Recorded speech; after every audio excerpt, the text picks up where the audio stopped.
बाणी गुरु रविदास जियों की। राग आसा।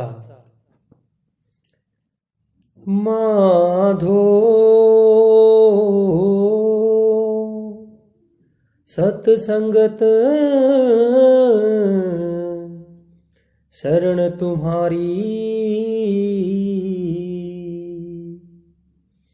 सतसंगत शरण तुम्हारी। हों अवगुण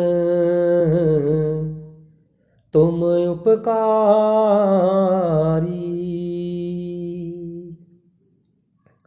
माधो सतसंगत शरण तुम्हारी, सतसंगत शरण तुम्हारी।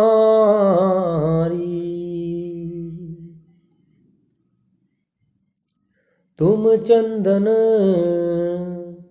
हम इरंड बापुरे, संग तुम्हारे बासा। नीच रूखते ऊंच भय हैं, गंध सुगंध निवासा। माधो सतसंगत शरण तुम्हारी,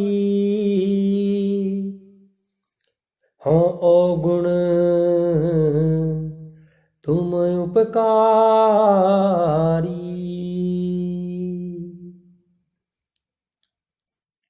तुम मखतूल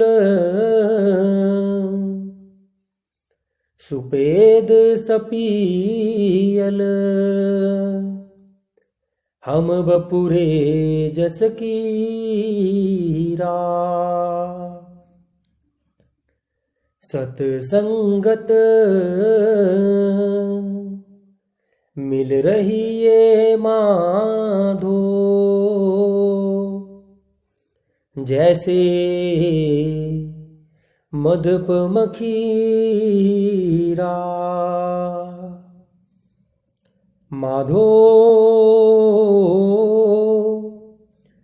सतसंगत शरण तुम्हारी, सतसंगत शरण तुम्हारी। जाति ओछा पाती ओछा, ओछा जन्म हमारा। राजा राम की सेवन कीनी, कह रविदास चमारा। कह रविदास चमारा। माधो सतसंगत शरण तुम्हारी, सतसंगत शरण तुम्हारी। गुरु रविदास जी महाराज फरमाते हैं, हे प्रभु, तुम चंदन के वृक्ष के समान सुगंध से भरपूर हो। हम बेचारे आरंड के समान हैं, लेकिन हमें तुम्हारी संगत का सौभाग्य प्राप्त हो गया है, जिस कारण हम तुच्छ से श्रेष्ठ हो गए हैं, क्योंकि हमारे अंदर आपकी सुगंध समा गई है। हे प्रभु, हमारे अंदर यह परिवर्तन आपके संतों की संगत और शरण से आया है। हम अवगुणों और पापों से भरे हुए हैं। आप परोपकार और दया मेहर करने वाले हो। हे प्रभु, तुम तो सुंदर सफेद पीले रेशम के समान हो, जबकि हम कीड़ों के समान हैं। तुम कृपा करो कि हम संतों की संगति से इस प्रकार जुड़े रहें, जिस प्रकार शहद की मक्खी शहद के छत्ते से जुड़ी रहती है।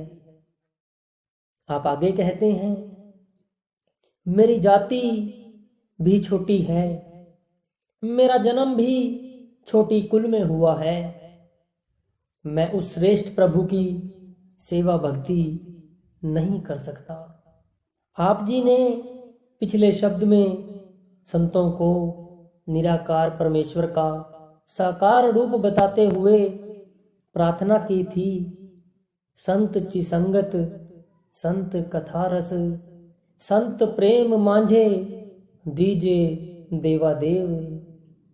हे प्रभु, कृपा करके मुझे संतों की संगत, उनके अमृत भरे सत्संग और प्रेम की दात बख्श दो, ताकि मैं संतों द्वारा समझाई गई युक्ति के अनुसार आपकी भक्ति में लग जाऊं और आपके साथ मिलाप की मेरी इच्छा पूरी हो जाए।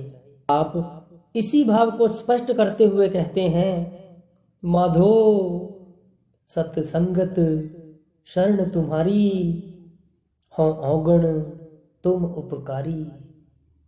हे प्रभु, यह ठीक है कि हम अवगुणों से भरे हैं, हम पापों अपराधों के मूर्त रूप हैं, परंतु तुम तो क्षमा करने वाले हो, दयालु हो। आप दो सुंदर उदाहरणों द्वारा यह भाव स्पष्ट करते हैं। आप शब्द के आरंभ में कहते हैं, हे प्रभु, यह ठीक है कि हम बेचारे अरंड हैं और तुम सुगंध से भरे चंदन हो। पर यदि तुम्हारी कृपा और संतों की संगत से हमें भी तुम्हारी निकटता का सौभाग्य मिल जाए, तो हमारे अंदर भी तुम्हारी मीठी और प्यारी सुगंध समा जाएगी। आप दूसरा उदाहरण देते हैं, यह ठीक है कि तुम रेशम के समान सफेद और पीले हो और हम तुच्छ कीट के समान हैं। पर जिस तरह शहद की मक्खी शहद के छत्ते से जुड़ी रहकर ही शहद का आनंद ले सकती है, इसी तरह यदि हमें तुम्हारी संगत का सौभाग्य प्राप्त हो जाए तो हमें तुम्हारे मिलाप का आनंद प्राप्त हो सकता है। शब्द के अंत में आप कहते हैं, हे प्रभु, मेरा जन्म छोटी जाति में हुआ है और छोटे कुल से मेरा संबंध है। मैं दीनहीन हूं, मैं तुम्हारी भक्ति नहीं कर सका। पर यदि तुम्हारी दया मेहर द्वारा मुझे संतों और भक्तों की संगत का सौभाग्य प्राप्त हो जाए तो मेरी दशा ही बदल जाएगी। कबीर साहिब कहते हैं, कबीर चंदन का बीरवा भला बेड़ियो ढाक पलास, ओए भी चंदन होए रहे बसे जो चंदन पास। आप कहते हैं, जिस तरह चंदन के समीप साधारण पलास जैसे वृक्षों में भी चंदन की सुगंध आनी शुरू हो जाती है, उसी तरह संतों की संगत द्वारा तुच्छ निमाणे और अवगुणों से भरे जीवों की दशा भी बदल जाती है। उनकी मायावी दुर्गंध प्रभु भक्ति की सुगंध में बदल जाती है। गुरु अर्जन देव जी महाराज की वाणी है, वड्डा साहिब अगम अथाह क्यों मिलिए प्रभ वे परवाह। काट सिलक जिस मार्ग पाए, सो विच संगत वासा पाएंदा। आप कहते हैं परमेश्वर अगम अगाध है, निमाणा निर्बल अज्ञानी जीव कभी भी अपनी बल बुद्धि द्वारा उससे मिलाप नहीं कर सकता।